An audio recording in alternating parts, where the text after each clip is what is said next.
Sunset over America's Great Plains. As night falls, the fields of wheat, silphium, and kernza come alive, erupting in song.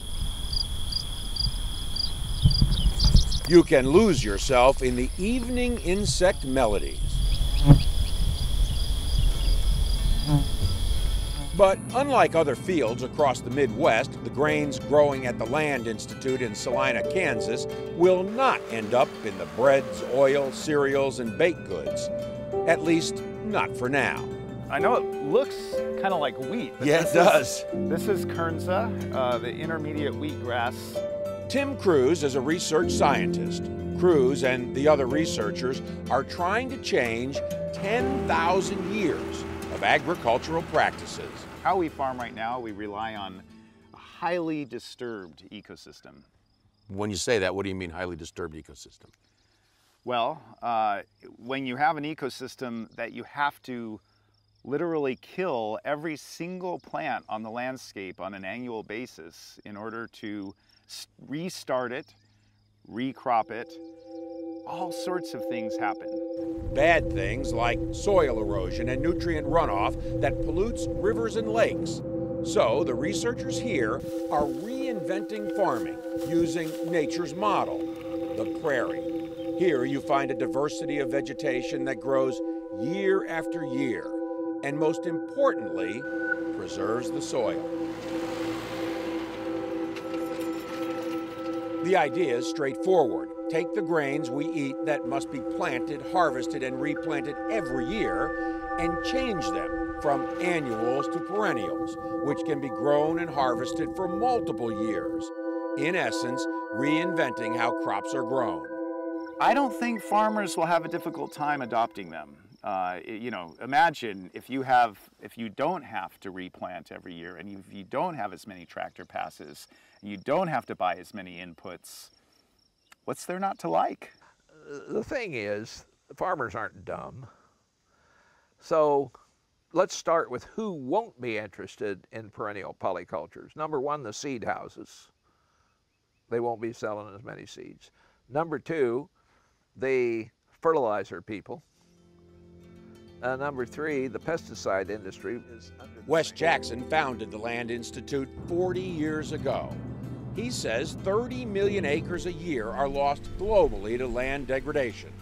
Jackson believes the development of perennial grains is perhaps the only way to save farmland from washing and blowing away at a time when the world's population is ballooning, at a time when we need farmland more than ever before. We've got so many problems, and that humanity will not survive if it doesn't have the soils.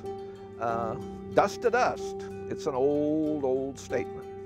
Jackson knew his idea made all kinds of good sense.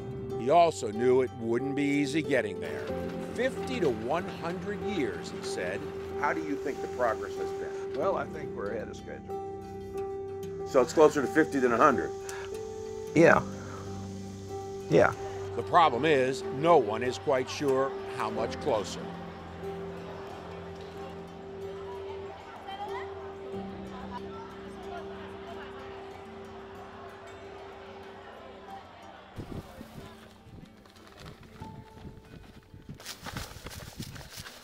In a field, researchers and university graduate students are harvesting perennial wheat in development. From here, it goes to the laboratory for study. It's measured for size. The wheat heads are put into a thresher to separate out the seeds. Each run is tagged and bagged for study. The DNA is analyzed to find the strongest, hardiest genes, and which is responsible for the ever-critical perennial trait. Even soil samples, thousands of them, are sent out for analysis. Xuan Wang leads the wheat team. How many years do you think it will be before you'll have a perennial wheat that would be ready for market? It's hard to say. It's hard to say. A regular breeding process takes more than 10 years. Wang is collaborating with scientists in his native China.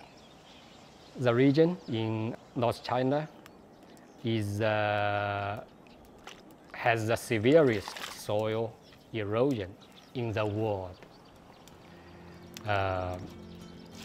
After wheat or corn are harvested, the soil is uncovered. Wind or heavy rain can take away the topsoil. There, teams of researchers in several provinces are working with the Land Institute to develop both perennial wheat and rice. It's promising, but a slow go.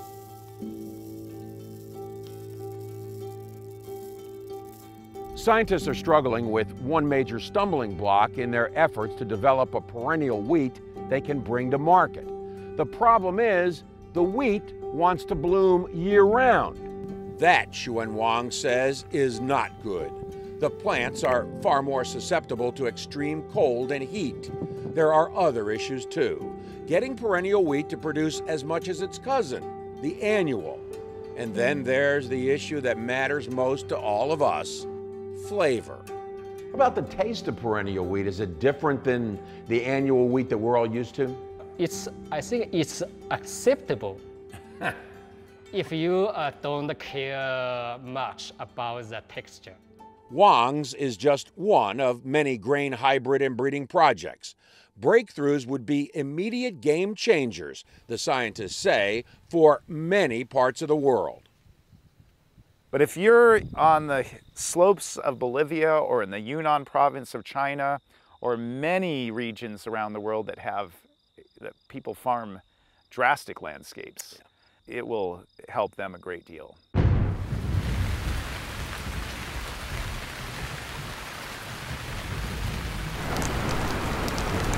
A summer morning thunderstorm has drenched the fields. Researcher David Van Tassel is checking on his silphium crop. Someday he believes these plants will produce vegetable oil. One of the advantages of perennials like silphium is a massive root system, allowing them to get water, even when it hasn't rained in a long while. They're able to get moisture from many feet down in the soil. So I've seen these go through 2 years of drought and pretty much look unfazed. For the scientists like Van Tassel, the frustration is the pace. It is, pardon the pun, like watching grass grow. Selective breeding and then rebreeding year after year, trying to improve the yields and the number of years the plants will survive in the fields. No, time's not on our side, but we're optimistic that we have enough time to make a difference. Time has been wasted, Wes Jackson says. Time that could have been spent changing the way we feed the world and preserving the land. Land that he believes has been largely ignored, rarely if ever the world's priority. When Jackson speaks of the land, it's almost poetic. We got to settle in and realize that this particular ecosphere, and I say ecosphere, that miraculous, creative skin within which we are embedded, is where our future lies. The scientists here say it will likely be a decade or more before they have real products that can be grown on a mass scale. Grains that can, as they see it, revolutionize agriculture. But after 10,000 years of growing it the old way, waiting another decade or two is really not that much of a wait. As Wes Jackson sees it, you've got to have more than just optimism. There's an old saying among the hippies, be realistic, expect a miracle.